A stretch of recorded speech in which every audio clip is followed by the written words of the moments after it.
Halo para pecinta film, kembali lagi di channel Makna Film. Setelah kemarin gue membahas dua film pendek dari Recto Verso yang sangat menyayat hati, kali ini gue bakal melanjutin film ketiga yang gak kalah sedihnya. So, langsung aja kita masuk ke film pendek ketiga yang berjudul Cicak di Dinding. Film ini disutradarai oleh Cathy Sharon. Film ini menceritakan tentang seorang pelukis yang sangat sulit jatuh cinta.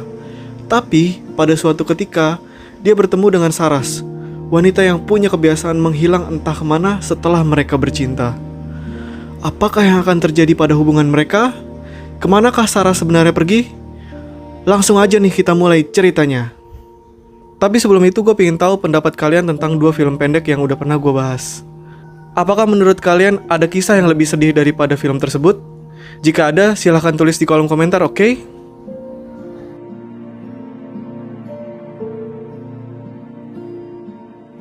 Andre sedang duduk minum di sebuah bar, dan dia melihat ke arah segerombolan perempuan yang sedang mengobrol.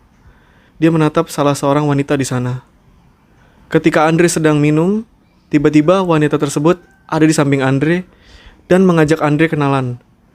Dengan grogi, Andre berkenalan dengan Saras. Lalu Saras mengatakan hal yang sangat mengejutkan kepada Andre. Dia bilang, "Kamu tahu nggak kalau orang ngerayain sesuatu harus ada yang dia lakuin?" Lakuin apa, Mbak?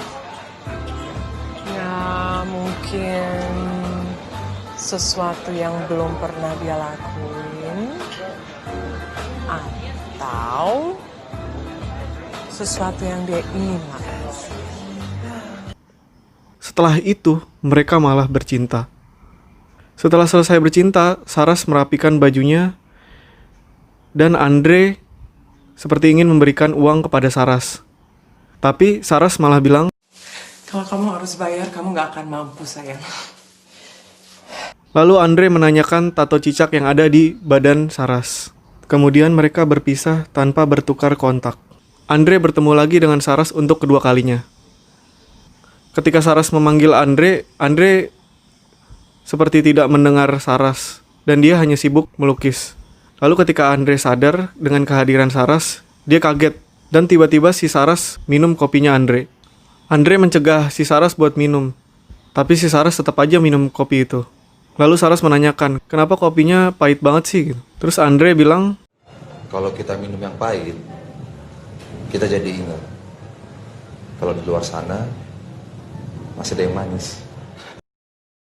mereka ngobrol di kafe itu sampai malam hari. Setelah itu Saras ikut pulang ke rumah Andre.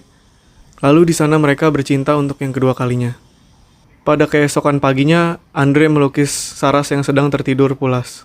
Kemudian dia membuat kopi untuk mereka berdua. Saras terbangun dan melihat lukisan Andre. Tapi ketika Andre selesai membuat kopi, Saras pun menghilang entah kemana. Sehingga membuat Andre hanya diam terpaku penuh kebingungan dan kesedihan. Kemudian si Andre menunggu Saras di kafe tempat mereka bertemu. Tapi Saras gak pernah datang lagi. Lalu di saat Andre mengadakan pameran lukisan miliknya, dia bertemu dengan Bang Irwan.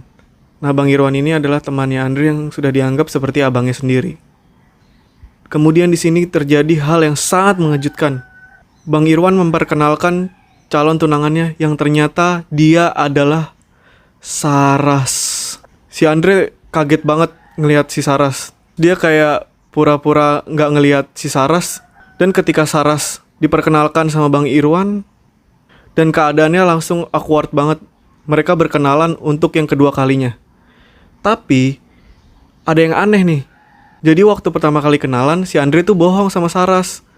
Dia nggak nyebutin nama aslinya. Taja. Saras. Oh iya, Bang Irwan juga bilang si Saras ini lagi belajar ngelukis. Dan dia juga kuliah filosofi di London. Katanya bakal cocok banget sama Taja. Setelah itu Bang Irwan ninggalin mereka berdua. Lalu terjadilah obrolan yang sangat menegangkan. Dimulai dari Taja yang menawarkan kopi kepada Saras. Kopi? Masih pahit? Masih. Masih ada yang perlu diingat lagi. Dan Saras pun membalas dengan bertanya tentang kebohongan Taja. So, Taja, Aku punya Jadi intinya tuh Saras nggak suka sama kebohongan Taja. Dan Taja juga nggak suka dengan kebiasaan Saras yang suka menghilang secara tiba-tiba. Dia takut nanti Saras melakukan hal yang sama kepada Bang Irwan. Aku nggak mau kamu tiba-tiba menghilang lagi kayak dulu. kamu tahu di depan kamu aku nggak pernah bohong. Hari pernikahan Saras pun tiba. Si Taja nggak datang ke hari pernikahan Saras. Dia malah sibuk ngelukis di rumahnya. Ketika Saras ingin malam pertama, Bang Irwan menceritakan tentang sebenarnya siapa sih si Taja itu. Si Taja tuh orangnya emang aneh. Pemalu. Udah gitu senangnya di kamar aja. Dikenalin sama cewek gak mau, sama cowok gak mau. Binatang kesukaannya aja cicak. Kayak tato kamu. Menurut dia, cicak itu nempel aja terus di tembok, ngejagain manusia dari gigitannya. Cicak itu binatang yang punya kesetiaan tanpa manusia mempedulikan. Di situ tuh gue baru tahu kenapa si Taja nanyain tentang tato cicak waktu pertama kali mereka bercinta. Ketika si Saras mau malam pertama, dia nyuruh si Bang Irwan buat matiin lampunya kan. Pas lampunya mati, ternyata di temboknya itu ada lukisan cicak glow in the dark yang dibuat oleh Taja untuk hadiah pernikahan mereka. Gila. Di situ tuh kayak Saras tatapannya kosong gitu. Dia kayak baru sadar betapa besarnya kesalahan yang udah dia lakukan. Bahkan Saras sampai berhalusinasi kalau saat itu di kamar itu Taja datang dan mendekapnya dengan erat. Saras sangat menginginkan setiap jengkal kehadiran Taja. Namun ketika ia tersadar, ternyata yang memeluknya adalah Bang Irwan, yaitu orang yang sudah dianggap seperti abangnya sendiri oleh Taja. Sehingga Saras tidak bisa keluar dari situasi yang sangat rumit itu. Sementara itu, Taja kembali minum sendirian di tempat di mana ia dan Saras bertemu untuk pertama kalinya. Berkali-kali ia datang ke sana dan melihat ke sudut di mana ia melihat Saras. Tapi kali ini Saras tidak pernah ada di sana. Yang ada hanyalah kekosongan dan kepedihan yang abadi. Taja dan Saras memiliki banyak kesamaan. Mereka juga saling mencintai. Tapi mereka tidak bisa bersatu.